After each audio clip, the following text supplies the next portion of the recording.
बिस्मिल्लाहिर्रहमानिर्रहीम, अस्सलाम वालेकुम। अच्छा जी, कोट का ये नवा इलाका है डब कलां, और डब कलां जो है इस टाइम सोशल मीडिया की जीनत बना हुआ है। सोशल मीडिया के ऊपर आपने देखा कि लोगों की जानिब से एहतजाज किया जा रहा है, और इस एहतजाज करने का मकसद ये है कि हमारे जो लोग हैं वो कत्ल हो रहे हैं और इंतज़ामिया हमें इंसाफ नहीं दे रही। चंद दिन पहले जो है एक सकलैन डब नामी लड़का जो है ये कत्ल होता है, और उसके बाद जो उसके वर्सा हैं उन्होंने एहतजाज भी किया।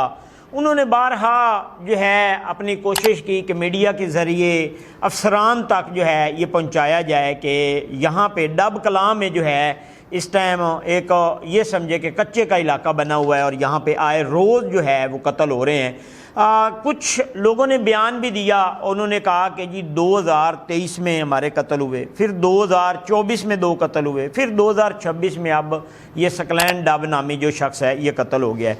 अब अगर इसमें आप देखते हैं तो हमारे इदारे इतने कसूरवार नहीं हैं जितने यहाँ के मकामी लोग कसूरवार हैं, यहाँ के जो मकामी ज़िम्मेदार हैं। अगर आप डब कलां की बात करते हैं तो डब कलां दरिया के बिल्कुल करीब है, और वहाँ पे ज़िम्मेदार तबका जो है वो भी रहता है। डब फैमिली काफ़ी ज़्यादा है, इस वजह से वो डब कलां कहलाया जाता है। अब यहाँ पे डब कलां में डब बरादरी की आपस में जो होने वाली लड़ाई थी, वो लड़ाई जो है इसमें एक तीसरी बरादरी गिल बरादरी भी शामिल हो गई। अब ये 2 बरादरियों में डब और गिलों में लड़ाई है, लेकिन इसमें है कुछ यूँ कि डब फैमिली पहले आपस में लड़ रही है और फिर एक साथ में गिल फैमिली भी इंटर हो जाती है। अब आए रोज़ यहाँ पे जो कत्ल हो रहे हैं उस कत्ल का असल कसूरवार कौन है, उसका ज़िम्मेदार कौन है। पुलिस की जानिब से हमने देखा, जंग पुलिस इसके ऊपर बड़ी मेहनत की, उन्होंने बड़ी कोशिश की कि डब कलां से उन लोगों को सफाया किया जाए जो डकैत चोर हैं और यहाँ पर जो आवाम है उसको सुकून मिल सके। 2023 या 2023 ही है मेरे ख्याल में, उसमें जो है ये जो डब फैमिली एहतजाज कर रही है इनकी जानिब से यहाँ पे एक अपनी बिरादरी की घर में हमला करते हैं, एक औरत जो है उसको कत्ल करते हैं और एक बुज़ुर्ग खातून है जिसको ज़ख्मी करते हैं। वहाँ से ये लड़ाई स्टार्ट होती है, और फिर जब ये वहाँ से लड़ाई स्टार्ट होती है तो हमने देखा कि उसके बदले में जिन लोगों की माँ कत्ल हुई थी, जिनकी दादी ज़ख्मी हुई थी, उन्होंने अपना बदला लेने के लिए दूसरी फैमिली के कत्ल किए। उसके बाद हमने देखा कि पुलिस की जानिब से जब यहाँ पे SHO फैसल रज़ाक कालू साहब थे तो उनकी जानिब से एक मुकाबला, पुलिस मुकाबला भी हुआ। उस पुलिस मुकाबले में जिन लोगों की वालदा कत्ल हुई थी, शाहिद डब और यासिन डब की, उनका एक कज़न इस पुलिस मुकाबले में मारा भी गया। पुलिस हर टाइम ये कोशिश करती रही कि यहाँ पे अमन कायम किया जाए, यहाँ पर इन लोगों को जो है इंसाफ मिले और यहाँ पे अमन से ये लोग रह सकें। लेकिन बदकिस्मती से हमने देखा कि यहाँ के जो मकामी ज़िम्मेदार हैं उन्होंने कोई इस तरह का यहाँ पे अपना रोल अदा ना किया जो करना चाहिए था। जब दोनों घरों की जानिब से कत्ल हो चुके थे तो मामला सुलह वाली साइड पे भी आ सकता था, और ये जो छोटी छोटी लड़ाइयाँ स्टार्ट होती हैं ये पूरे ख़ानदान उजाड़ देती हैं। आज हमने देखा कि यहाँ पे पूरे ख़ानदान उजड़ चुके हैं, जिनकी वालदा कत्ल हुई थी, जिनकी दादी कत्ल हुई थी, फिर वो इलाका छोड़ गए, वो अपने बहनों को भाइयों को लेके यहाँ से कहीं और चले गए, कुछ पाकिस्तान छोड़ गए। फिर बाद में उनकी जानिब से कुछ माह बाद जो है जो उनके मुलजिम थे, जो उनके वालदा के कातिल थे, वो एक एक होके अदालत से रिहा होते गए, और फिर उन्होंने जब देखा कि हमें इंसाफ नहीं मिल रहा तो उन्होंने वो हथियार खुद उठाए और अपनी वालदा के कातलों से बदला लेने के लिए उन्होंने कत्ल किए। अब इसमें बहुत से ऐसी शख्सियात भी कत्ल हुई।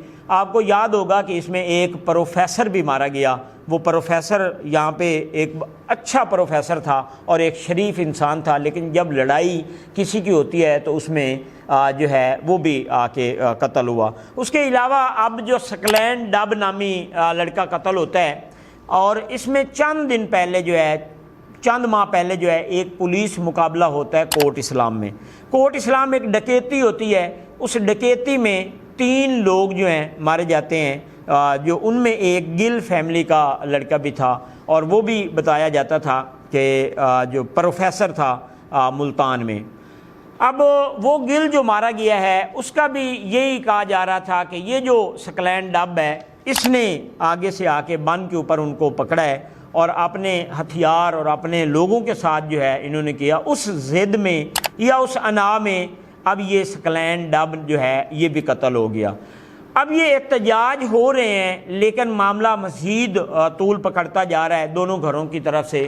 اگر یہاں کے جو مقامی لوگ ہیں، یہاں کے جو مقامی ذمہ دار ہیں، وہ پولیس کا بازو بنے اور اس معاملے کو اس طرف لے کے جائیں کہ ان کی کوئی صلح صفائی ہو، تاکہ آنے والے دنوں میں کوئی مزید جانیں جو ہیں وہ ضیاع نہ ہو سکیں. کیونکہ ہم نے دیکھا کہ یہ معاملہ طول پکڑتا جا رہا ہے اور ہر 6 ماہ بعد یا ہر سال بعد جو ہے کوئی نہ کوئی قتل ہو رہا ہے.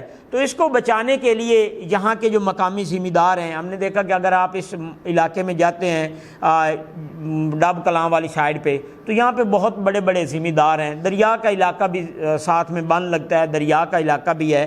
دریائے چناب اور دریائے جہلم جو ہے یہ یہاں سے گزر رہا ہے اور یہاں پہ ذمہ دار لوگ بھی رہتے ہیں. لیکن اگر مقامی ذمہ دار لوگ اور یہ تمام لوگ چاہیں تو یہ معاملہ صلح صفائی والی سائڈ پہ جا سکتا ہے اور ان دونوں گھروں کی، ان دونوں گروپوں کی اگر صلح ہو جاتی ہے تو مزید آنے والے دنوں میں جو یہ جانیں ضیاع ہونی ہیں ان سے بھی بچا جا سکتا ہے. لیکن اب جو ہے ہم نے دیکھا کہ تھانہ شورکوٹ سٹی جو ہے اس کا یہ علاقہ ہے اور چوکی جلال پور ہے. پولیس اپنی طرف سے کوشش کر رہی ہے کہ ان ملزمان کو گرفتار کیا جائے، انہیں بھی کیفر کردار تک پہنچایا جائے.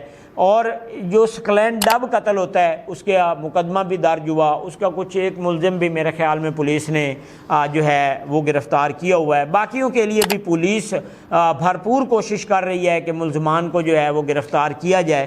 لیکن اس میں سب سے اہم چیز یہی ہے کہ لوگ جو مقامی ذمہ دار ہوتے ہیں، مقامی لوگ ہوتے ہیں، ڈب برادری کی جو فیملیز ہیں، اگر وہ اس کے اوپر پریشر ڈالتے ہیں اور یہاں پہ یہ کوشش کرتے ہیں کہ ان لوگوں کی صلح ہونی چاہیے، تو میرے خیال میں یہ صلح بھی ہو جائے گی اور آنے والے دنوں میں مزید جو ہے کوئی ایسی قتل یا کوئی ایسی واقعہ پیش نہیں آئے گا. تو اس کے اوپر مقامی لوگوں کو اپنا جو کردار ہے وہ ادا کرنا ہوگا.